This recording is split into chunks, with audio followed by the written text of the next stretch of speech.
હા સર, જય ભીમ, નમો બુદ્ધાય. જય ભીમ. સાહેબ સાગરભાઈ રાઠોડ સાહેબ બોલો છો? હા, આપણે કચ્છ ભુજ થી ગોવિંદભાઈ મહેશ્વરી બોલું છું. બોલો ને. તો સર એમાં એવું છે કે અહીંયા મારી માતાજી છે ને એનાથી છેતરપિંડી થઈ ગઈ છે. કોણ યાર? મારા મમ્મી. હા, હું છેતરપિંડી? તો મેં કીધું કે ભુજમાં કઈ કાર્યવાહી તમારાથી કરાવી શકો સર? હા, ગમે ત્યાં કરાવી દઈએ. કચ્છ ભુજ હાઉ. કેમ કે બેલનપુર તો અમારા સંતોષાનંદ સાહેબ નો આશ્રમ છે, ત્યાં પણ અમે મારા પપ્પા પણ અહીંયા હતા. ક્યાં હતા? શેરડી વાદર જ્યાં આશ્રમ છે ને, હા, ત્યાં મારા પપ્પા હતા સંત તરીકે. બરોબર બરોબર. અને આપણે સંતોષાનંદ બાપુ બેલમપુર. હા એટલે તમારું નામ વાંચ્યું ને એવું જોયું ને મેં મારી ડાયરીમાં ઘણું વર્ષ પહેલા. હા, તો પછી તમારા નંબર ને મળ્યા. બરોબર. હવે અહીંયા તો મારી રીતે ઘણી કોશિશ કરી છે, પણ હવે આપણા રાજકીય અગ્રણી એવા કોઈ દાદ દેતા નથી. હું થયું છે હું? મારા મમ્મી થી છેતરપિંડી થઈ છે. કઈ રીતે? એવી રીતે કે એને લાલચમાં ફસાવી હતી. આપણે શું કેવાય, આપણે કોક મરણ નો થઈ ગયું ને આપણે જતા હોઈએ ને, હા તો એ લોકો ભુજ થી ગાંધીધામ જતા હતા. હા તો ત્યાં એક સ્ટેશન આવે છે આદિપુર કરીને. હા તો આદિપુર ઉતર્યા, ત્યાંથી પછી લોકલ છકડાઓ મળે. હા તો છકડા ની રાહ જોતા પછી એક બેન, વિધવા બેન મળ્યા એમને. હા તો એ કે માં આ બાજુ ક્યાં જાઓ છો? એવી કરીને પૂછતાછ કરી કે હા હું ગાંધીધામ ફલાણી જગ્યા જાઉં છું. હા તો એ કે અહીંયા જવાનું છે, પણ મારી આ સરકારી યોજના ચાલુ છે ને એનું બધું હું કરાવું છું કે હા સહાય ને એવી અપાવું છું. તો આજે 5 તારીખ છે ને, એટલે હું વિધવા સહાય તમને અપાવી દઉં. હાલો કે કાયમના 1500 દર મહિને મળતા રહેશે. હા એવી રીતે પછી સરકારી યોજનાની બીજી અમુક લાલચ બતાવી. હા એવી રીતે ત્યાંથી કરીને ભચાઉ લઈ ગયા બેન. હા અને ભચાઉ થી ત્યાં ભુજ આવતા રસ્તામાં એમને કીધું કે માં અહીંયા સાહેબ છે ને, વિધવા સાહેબ નું જે ફોટા ને પાડશે, તમારું નામ ને બધું એડ્રેસ ને લખશે. હા તો ફોટો કેમેરામાં તમારો આ દાગીના પહેરેલ છે ને, હા તો એ દાગીના વાસે તો એ પછી તમારી આ વિધવા સહાય પાસ નહીં થાય કે. બરોબર. દાગીના કાઢી લીધા. હા, દાગીના કાઢી લીધા. બરોબર. પછી? પછી એ કે તમારા દાગીના છે ને મને દેવો ને અહીંયા આપણે રાખી દઈએ, હું તમારી ભેગી જ છું. તો પછી તો એમને વિશ્વાસ, એમને એમ કે આ બેન છે ને સરકારી નોકરી છે, એવું બધું કીધું હતું કે મને સરકાર પગાર આપે છે માં. હા તો એવી રીતે કરી અને પછી ભુજ આવતા એના 1 કિલોમીટર પહેલા એમને ઉતાર્યું કે માં એક બેન ના 15,000 રૂપિયા આપવાના છે. હા અને ત્યાં ગેસ નો સિલિન્ડર ને કીટ તમારી પાસ થઈ ગઈ છે. હા અને પછી ત્યાંથી હમણાં હું બેનને દઈ અને અડધા કલાકમાં અહીંયા આવું છું, ત્યાં સુધી અહીંયા બેસો. હા તો એવી રીતે ઉતારી અને ત્યાં બેસાડ્યા. હા તો મારા મમ્મી ત્યાં રાહ જોઈ અને 4 કલાક ત્યાં ને ત્યાં કાઢ્યા. બરોબર. પછી આવીને સાહેબ અહીંયા તરત વાત કરી મારા નાના નાના ભાઈઓને. હા એને મને જણાવ્યું કે ભાઈ આવી રીતે આમ પ્રકરણ બની ગયું છે. હા તો મેં કીધું ચાલો આપણે જેને જેને જે કીધું હોય એ એડ્રેસ ઉપર તપાસ કરીએ. હમ અને એ કેમ કે આવી રીતે 4 કલાક ના આવી બેન, તો એ મેં કીધું છેતરપિંડી જ છે. બરોબર. હવે ટૂંકમાં મને તો હું મારી વાત સાંભળો તમે. તમારા મમ્મી અને જી ઘરેણાની છેતરપિંડી થઈ છે ટૂંકમાં. જી સર. બરોબર. તો હવે ઘરેણા કેટલા લાખના હતા? ઘરેણા 2 તોલા ને 28 ગ્રામ જેવા હતા સર. 2 તોલા હા 28 ગ્રામ, હા એટલે લગભગ 5 લાખ જેવું હશે ને? હા, 4.5-5 આસપાસ થઈ ગયો હશે. બરોબર. તો હવે તો એનું શું થયું છે? એ બેન કેટલા ટાઈમ પહેલા લઈ ગયા? 5 તારીખ 6ઠો મહિનો 2026 માં અત્યારે જ. તો હમણાં જ થોડા 15 દિનની ઘટના છે. હા બસ, હા જી સર. બરોબર. તો હવે એ બેન નું એનું નામ શું છે? સામેવાળા બેન છે એનું?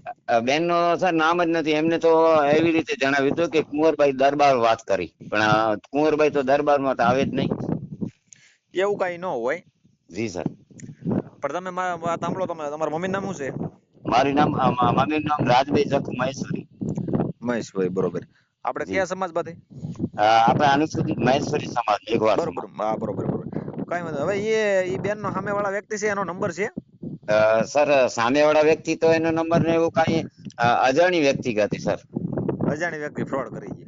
જી જી. તો પણ એનો નંબર બંબર કેમ કરશું આપણે? પણ સાહેબ અજાણી વ્યક્તિ આપણે અત્યારે પોલીસ સ્ટેશનમાં ફરિયાદ લખાવી, પોલીસ દોડતી LCB માં આપણે પીઆઈ મકવાણા સાહેબ છે. હા તો એમને પણ ભલામણ કીધી ને, LCB ની ગાડી પણ મારી સાથે બધી જગ્યાઓ જે હતી એ બધી અમે તપાસ કરી. હા ને અમુક અમુક કેમેરાઓને છે ને સરકારી છે તો એ બધા બંધ હતા. બાબા સાહેબ આંબેડકર નું જ્યાં પૂતળું છે સાર્વજનિક દવાખાના પાસે પણ પ્રતિમા હતું કહેવાય, બાબા હાજી સાહેબ આંબેડકર ની પ્રતિમા કહેવાય હો. હા પ્રતિમા જી સર.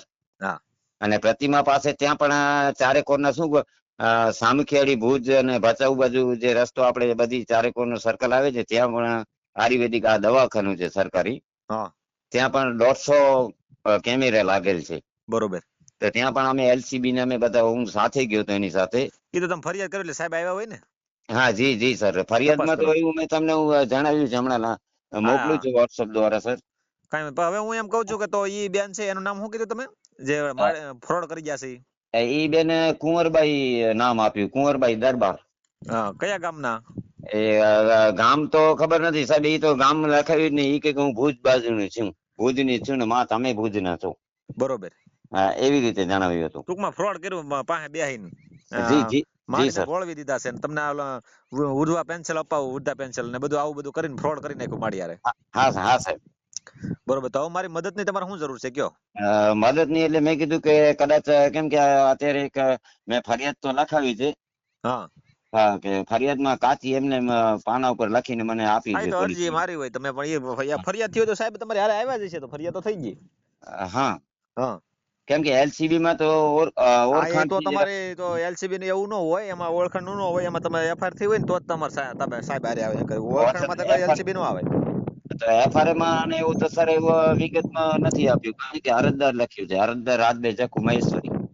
પણ એમાં તમારી એફઆઈઆર થઈ હોય તો જ એલસીબી આવે સાહેબ, સમજાણું? અચ્છા અચ્છા જી સર.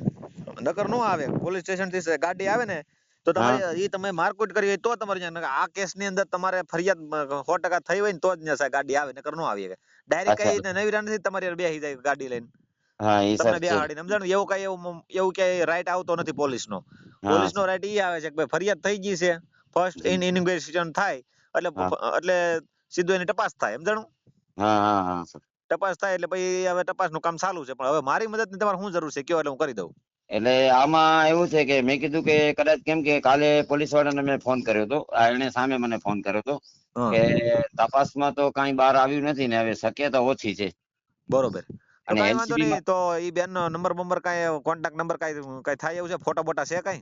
પણ સર એના સીસીટીવી કેમેરામાં જ ફોટા ને એવા આવી શકે છે, પણ કઈ કોન્ટેક જ નથી એનો. બરોબર બરોબર. હા જી જી. સીસીટીવી માં આવી જશે બેન? આ સીસીટીવી કેમેરા કેમ કે એનું મોઢું નું કેવું કઈ બાંધેલ નથી. મારા મમ્મી સાથે જ હતા બેન ભુજ તો સુધી. પછી સીસીટીવી કેમેરામાં આવ્યા હોય ને. પણ સાહેબ સીસીટીવી કેમેરા સાહેબ પોલીસ વાળા મારી સાથે કહે છે કે આમ સીસીટીવી કેમેરામાં નથી આવ્યા, અમુક બંધ છે એમ એવી રીતે જણાવે છે. પણ એ તો નો હોય તો નો જ બતાવે ને ભાઈ. હા તો હવે કેવી રીતે આ કાર્યવાહી કરાવી સર? હવે હું એમ કહું છું તમારો વિડીયો વાયરલ કરી દઉં. તમારું ગામ કયું કીધું? મારું ગામ ભુજ કચ્છ. કચ્છ ભુજ. હા અને તાલુકો લાગે ને? કચ્છ ભુજ માં રહ્યો છો? જિલ્લો ગામડું કયું? જિલ્લો ગામડું તો આમાં અબડાસા તાલુકામાં સણોસરા છે, પણ અમારું ભુજ જ છે સર. સણોસરા ગામડું. હા સણોસરા ગામડું. આ ઘટના ક્યાં બની છે? ઘટના બની છે અહીંયા ભુજ થી આદિપુર જતા, અને આદિપુર થી પાછો ભુજ રિટર્ન આવતા. બરોબર. બચાવ ગયા 15 હતા દી પહેલાની બચાવ. ઘટના છે. કઈ વાંધો નહીં, જી વિડીયો મૂકી દઉં છું. જો આવા લોકોથી સાવધાન રહેવા માટે વિડીયો મૂકું, બરોબર? અને હા આજે લોકો જ્યાં હોય આ બેન પકડાઈ જાય એ માટે વિડીયો તમારો વાયરલ કરી દેવું. હા તો સર હજી એક મેં કાર્યવાહી કરાવું છું. પોલીસ સ્ટેશન મેં જઈ અને કદાચ એમને તમારા જેવા એવા ત્યાં એક ભાઈબંધ છે એમને પૂછી આપણા મહેશ્વરી સમાજ મેઘોર સમાજના ટ્રસ્ટ ના પ્રમુખ છે. હા, એ વાત કરાવજો ને. હા તો એ છે ને એને હમણાં બારે હતા ને મારો ફોન કર્યા હતા, પણ મારો ફોન હા, પણ એને બિઝી ફ્રોડ કર્યો ને તમારે, મારી વાત સાંભળો, ફ્રોડ કર્યું છે કે નહીં? જી જી સર. તો એ વિડીયો હું વાયરલ કરી દઉં એટલે એ હું કે ગમે વિડીયો ના માધ્યમથી કદાચ બીજા કોઈ વ્યક્તિને ખબર હોય કે આ વ્યક્તિ અહીંયા છે તો મને હા જાણ કરે તો હું તમને જાણ કરી શકું એમ. હા ચોક્કસ ઈ તો છે તો સર. પોલીસ ને મદદ મળી જાય કે સમજાણું, મારા વિડીયોના માધ્યમથી પોલીસ ને મદદ મળી જાય કે એને ગોતવા માટે કે આ બેન જે હાજર ને અહીંયા આ ઠેકાણે રહે છે, તો હું અહીંથી તમને જાણ કરું ને હા તો હા જી તો વસ્તુ એ બની શકે, સમજ્યા? હા હા તો મેં કીધું એમાં સર મારી એમ કેવા મુજબની વાત છે કે સર આમાં કઈ આપણે તકલીફ, કેમ કે અમે સાધુ સંત રીતે ના જીવનમાં ના, એ કઈ જીવવા તકલીફ વાળા નથી છીએ. આવવાની. કેમ એ તમે બને જ્યાં સુધી છે ને અમે મહેનત કરીએ છીએ, પણ તમે હા એક કામ કરો, તમારા જે માડીના ફોટા નાખજો આમાં. હા માળીનો ફોટો નાખજો ને વ્યવસ્થિત પાડીને, એટલે હું આમ વિડીયો વાયરલ કરીને તમારો નંબર મૂકી દઉં, જેથી હા કરીને તમારે છે ને વહેલા પકડાઈ જાય. ઓ અચ્છા આમાં હા ફ્રોડ હા ને આમાં સિટિંગ તમારે કર્યું છે ને ફ્રોડ ની 420 નો ગુનો દાખલ થયો હોય છે, બીજો તો કઈ ન થાય આમાં. હા છેતરપિંડી, હા 420 કે આસપાસ એવું કઈક. હા બસ બસ, કઈ વાંધો તો નહીં, હાલો તમે નાખી દો મારામાં. પણ સાહેબ હું એમ કહું છું કે કદાચ અમને પછી પોલીસ અમારા ઉપર મારા ઉપર ના ના કઈ ના એવું ના, કાંઈ ન pressure કરે કે એવું? પોલીસ. નહીં નહીં, કાંઈ વસ્તુ ન થાય. પોલીસ વાળા મારા મિત્રો હોય. પોલીસ વાળા જે છે ને એ અમે હા હારે બધા કામ કરવાનું હોય. અમે હા એના અંડરમાં જ કામ કરવું પડે, કેમ કે પોલીસ છે ઈ જ આપડા હા એ તો કાયદો છે લગભગ કાયદો છે ઈ જ આપણો ભગવાન છે, સમજાણું? હા 2013 માં તો આપણી મુલાકાત થઈ હતી, પણ મને ખ્યાલ લગભગ તમને ખ્યાલ નહીં હોય. પછી મને પછી આ મારી ડાયરી બધી ચેક કરીને એક થી આખા સમગ્ર ભારતની અંદર હા તો સાહેબ બધાને જેનાથી મારા કોન્ટેક્ટો છે, અમે વાતચીત થઈ હશે ને મુલાકાત થઈ હશે ને અમે એકબીજાના નંબર તો રાખ્યા જ છે. બરોબર. તો તમે હા મારી હારે એટલે મુલાકાત તમારે કરેલી છે? હા તા મુલાકાત 100% કરેલી છે સાહેબ. બરોબર. તો ત્યાં મીટિંગ કેમ કે મીટિંગમાં હું થયા ને? સત્સંગમાં આવું છું અને નિરાંત દેશી પરિવાર આપણું. બરોબર. હા લાઠી અમરેલી એ બાજુ પાલીતાણા મારા પપ્પા શેરડી વદર હું આશ્રમ છે ત્યાં. હા હા ત્યાં મારા પપ્પા પણ બેઠેલા હતા અને અમારો સ્થળ ત્યાં છે હા, મતિયાદેવ નું શેરડી કઈ. વધારે અમારા બાજુમાં છે, સાચી વાત છે. હા અને પછી અહીંયા પણ અમે આવેલા છીએ સાહેબ. હા, અહીંયા પણ અમારો આશ્રમ છે હંસ એ તમને નિર્વાળ આશ્રમમાં આવ્યા છો? હા હંસ નિર્વાણ આશ્રમ સંતોકાનંદ બાપુ. હા બસ તો હાસુ લ્યો. હા 2023 કેમ કે એ પણ અમારા કચ્છ બાજુ ભચાઉ તાલુકા એ રાપરના હતા હમ અને એ પણ ઓળખાણ હતી ને મારા પપ્પાને એમણે બોલાવ્યો હતો કે તમે કાંઈ વાંધો નહીં, અહીંયા તમે છે ને મારામાં વિડીયો ફોટો નાખી દો, હું જોઈ લઉં. ચાલો મળીને એડજસ્ટ કરી લઉં. ઓકે અને આમના પોલીસ વાળાની જે હા, એ વાત લખાવી કરેલી હતી. મને વાત કરાવજો સાહેબ હારે. Okay okay sir thank you આભાર.